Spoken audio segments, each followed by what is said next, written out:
Let me tell you about a room full of farmers on a Thursday evening in April of 1977. Grundy Center, Iowa. County Agricultural Hall. The kind of building that smells like old wood and fresh coffee, and the particular mud that comes off good, thawed farmland after a long winter. There are folding chairs arranged in rows, and every one of them is taken.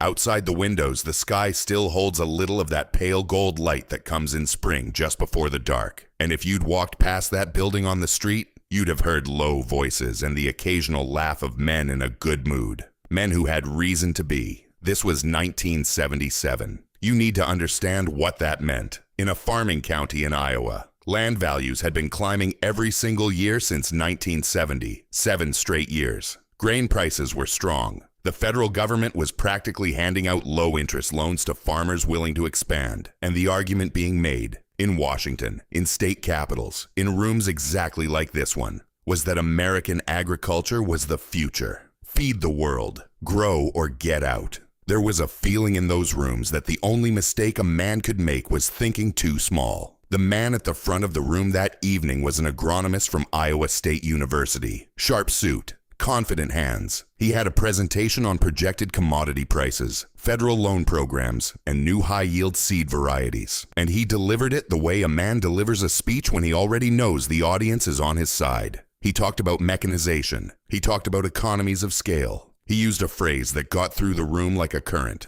Those who don't grow will be crowded out. And he said it not as a warning, but as a fact of nature. The way you'd talk about frost or drought. Just something that happens to people who don't prepare. The room nodded.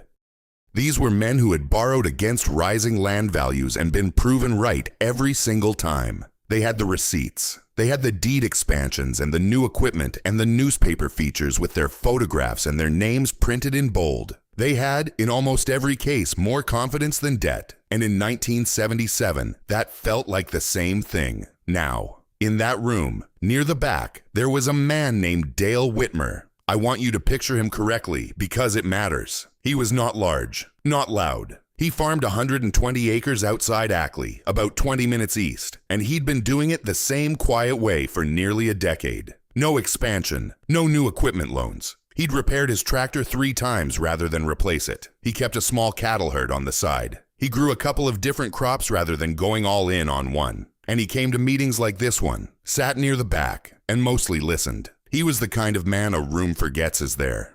The presentation ended. The agronomist thanked everyone for their time. People were already pushing back their chairs, already talking among themselves about acreage and loan terms and what the spring planting was going to look like. And then a hand went up near the back. Dale Whitmer cleared his throat. What if prices fall? That was the whole question. 4 words. Now here's what you need to understand about that moment. The question wasn't asked combatively. There was no edge in it, no performance. Dale asked it the way a man asks something he genuinely wants answered. In a room full of people he assumes are smarter about it than he is. He asked it plainly. The agronomist paused. There was a beat of silence. Not long, maybe 2 seconds. And then a farmer 2 rows up from Dale, a man named Gerald Fanner, turned halfway around in his chair and said almost kindly, Dale, grain prices haven't fallen in 10 years. And the room laughed, not cruelly.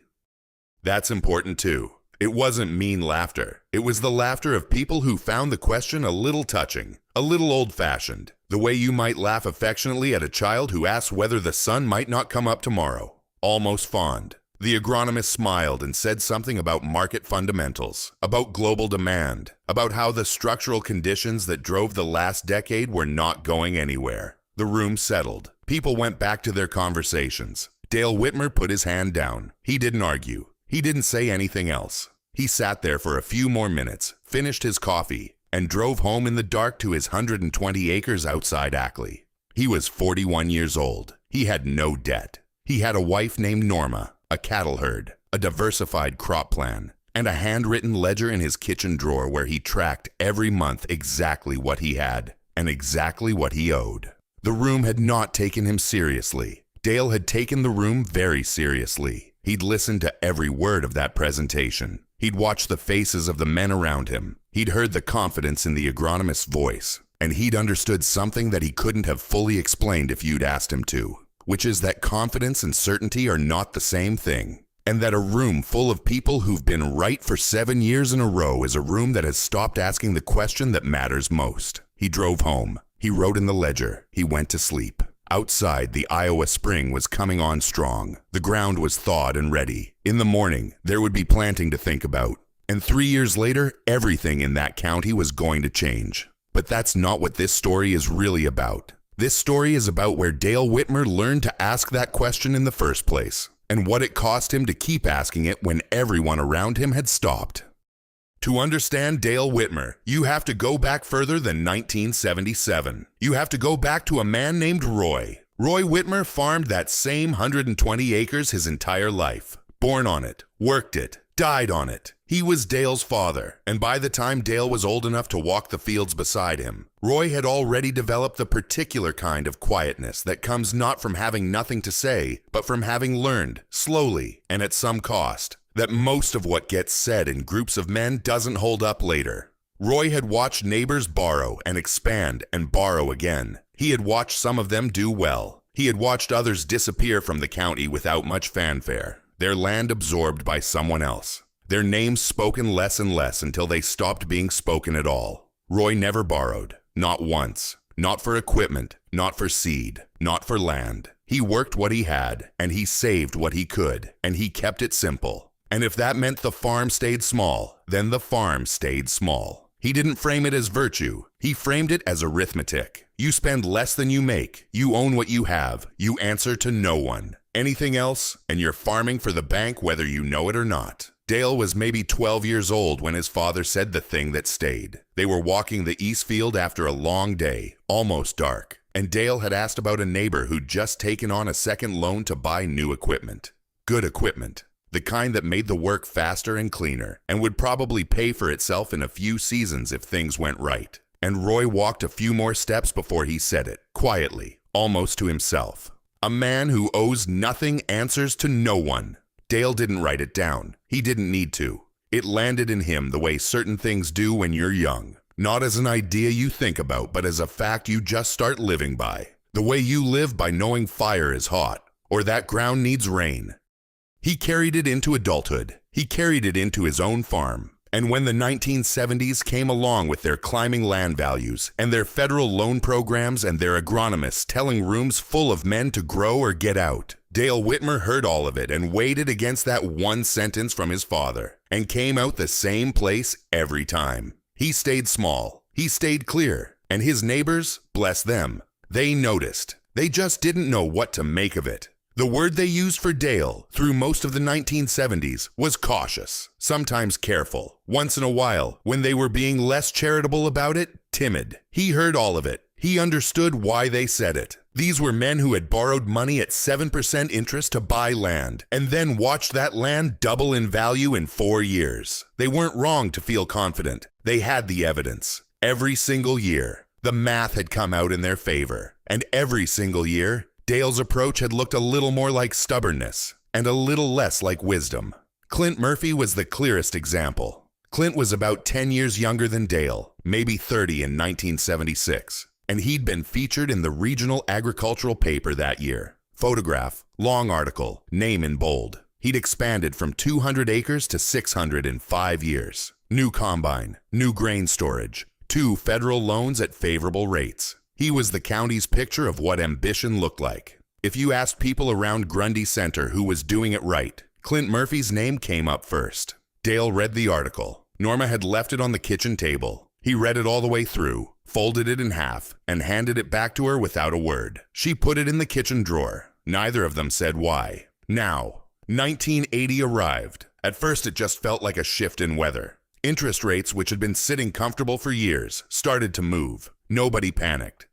Rates go up, rates go down. That's just how it works. But then they kept moving. By the middle of 1980, the federal funds rate was above 10%. By 1981, it was pushing 20%. You have to sit with that number for a moment. Loans that farmers had taken out at 7% were fixed. But new loans, refinancing, operating credit for the coming season, all of it was now priced at a rate that would have seemed like fiction 3 years earlier. And at the same time, quietly at first and then less quietly, commodity prices started to soften, not collapse, not yet, just soften. The grain prices that had supported all that expansion, all that borrowing, all that confidence, they started coming down off their highs, and land values, which everyone had treated as a one-way street for a decade, began to pause. Just pause at first. Dale watched it the way you watch weather come in from the west. He didn't say anything to anyone. There was nothing to say that wouldn't sound like gloating, and gloating wasn't in his nature. He just kept the ledger, kept the cattle, kept the diversified crops, kept paying down what little he owed and adding to what he held. In 1981, he wrote a single line in the margin of his ledger next to the October figures. It wasn't dramatic. It just said, prices down 11% from last year. Watch carefully. He watched. By 1982, the watching was over. What was coming was no longer a question. The men who had borrowed the most were now carrying those loans against land that was worth less than it had been, growing crops that sold for less than projected, at interest rates that had turned a manageable obligation into something else entirely. The math, which had been so beautiful and so generous for so long, had reversed. And when math reverses at that scale, it doesn't reverse slowly. It reverses all at once. Dale sat in his kitchen in the winter of 1982 and looked at his ledger and looked at his land and thought about the question he'd asked in that room in 1977. The question that had gotten a laugh. Nobody was laughing now. But the reckoning, the full weight of it, the part that would come to the gate and knock, that was still just ahead. And that's when everything changed. By 1983, it wasn't weather anymore. It was a flood. The county bank had begun foreclosure proceedings on 11 farms by February of that year. 11. In a county where most people knew each other's names, where you'd gone to school with someone's older brother, where you'd sat next to a man at a meeting and shaken his hand and meant it. 11 families were being told that the land their fathers had worked was no longer theirs to work. The regional agricultural paper, the same one that had run Clint Murphy's photograph in bold in 1976, was now running a different kind of story. Quieter headlines, careful language, the kind of writing that tries to describe a disaster without using the word. But everyone in the county knew what it was. Here is what a farm crisis looks like up close, because I don't want you to think of it in the abstract. It looks like a man standing at the end of his driveway at 7 in the morning staring at nothing. It looks like equipment that doesn't move anymore because there's no point moving it. It looks like children who stop talking about what they want to be when they grow up, because the future has become a thing the adults don't discuss at dinner. It looks like a marriage held together by people who are too tired and too scared to have the fight they need to have. It looks like all of that, and it looks like it on farm after farm, down roads you've driven your whole life, past places you thought would always be there. Dale Whitmer drove those roads. He saw it. And then, in March of 1983, Clint Murphy appeared at his gate. Now, I want you to picture this carefully, because the way Dale told it later, and he only told it once, to Norma, and she told it to exactly one other person. The thing that struck him wasn't the asking. It was the hat. Clint Murphy was a proud man. Not arrogant, but proud in the way that men who've worked hard for something are proud. In the way that comes from genuinely earning what you have. And he was standing at that gate turning the brim of his hat in his hands, just working it around and around. And Dale understood before a single word was spoken what it had cost that man to drive out here and stand at this particular gate and wait. Clint said he was looking for work, any kind. He didn't frame it as temporary. He didn't say just until things turn around, or any of the things a man says to soften the reality of what he's asking. He just said he needed work, and he was asking if Dale had any. Dale looked at him for a moment. 7 in the morning, he said, $3 an hour. Clint Murphy said yes. He was there at 6:55 the next day. He worked without complaint. He didn't talk much, and Dale didn't push him to. There are things two men can do together. Mending fence, moving cattle, repairing equipment, that don't require conversation. And Dale understood that the work itself was what Clint needed as much as the money. Something to do with his hands, something that moved forward. Then Ray Hollis came. Then both of the Fanner brothers, Gerald and Tom. Gerald being the same man who had turned around in his chair in 1977 and said almost kindly, "Dale, grain prices haven't fallen in 10 years. Gerald Fanner showed up on a Tuesday morning in April of '83 and asked for work, and Dale hired him the same way he'd hired everyone else. Same terms, no ceremony, no mention of the meeting, no mention of anything except the hours and the rate.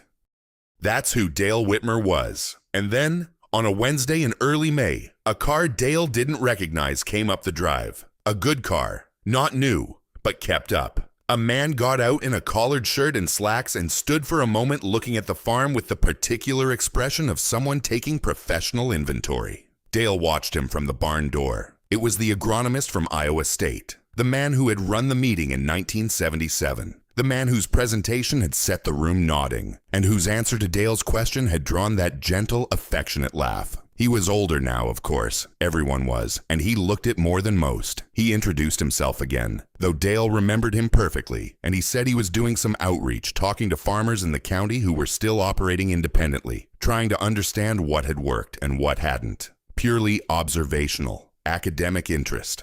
Dale nodded. He showed the man around, the cattle, the equipment. Old, repaired, functional. The fields with their mixed crops, the small grain storage. He walked him through all of it without narration, just one man showing another man a farm. And the agronomist asked polite questions and wrote things in a small notebook and thanked Dale for his time. Neither of them mentioned the meeting. Neither of them mentioned the question. Neither of them mentioned the laugh. They shook hands at the car. The agronomist drove away. Dale went back into the barn and stood there for a minute in the quiet, and then picked up what he'd been doing before the car came up the drive. That was the whole of it. And somehow it was enough. By 1985, Dale Whitmer was the only independent farmer in Hardin County carrying a positive balance sheet. Not the strongest farmer, not the most productive, just the only one in the black.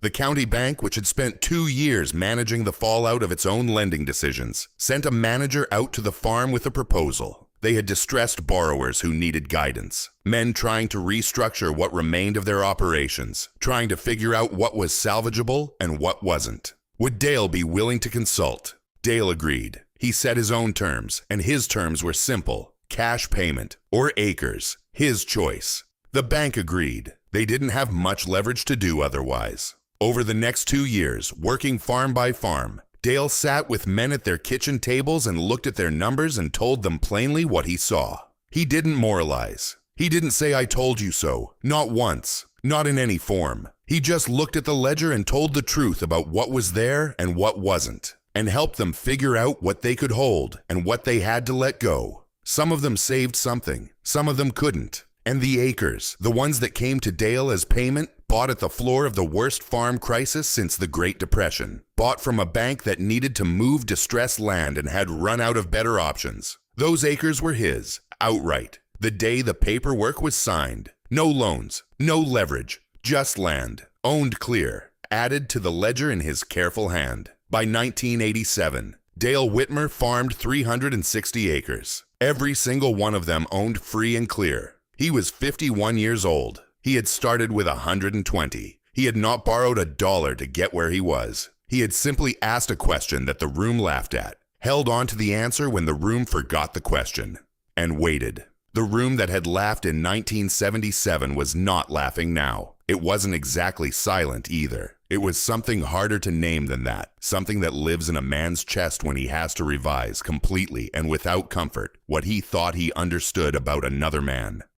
It is not quite shame and not quite admiration, and it is not something people talk about directly. It just sits there. Dale felt it in the way men looked at him now when he came to meetings, the way they made room, the way they asked his opinion before offering their own. When 10 years ago they'd have done it the other way around, or not asked at all. He didn't love it. He didn't love being right. Not the way you might think. There was no satisfaction in watching men he'd known his whole life lose what they'd built. He'd been in the room with them. He'd understood the logic they'd followed. He just hadn't been able to stop asking the question they'd all agreed to stop asking. And that had made all the difference. But here's what I need you to understand before we get to the end of this story. Dale Whitmer never gave a speech about any of it. Never wrote an article. Never sat down with the regional agricultural paper for the interview they eventually asked for. And they did ask. He turned it down. Politely, but without hesitation. What he did instead was sit at kitchen tables with younger farmers after 1985 and talk about the ledger,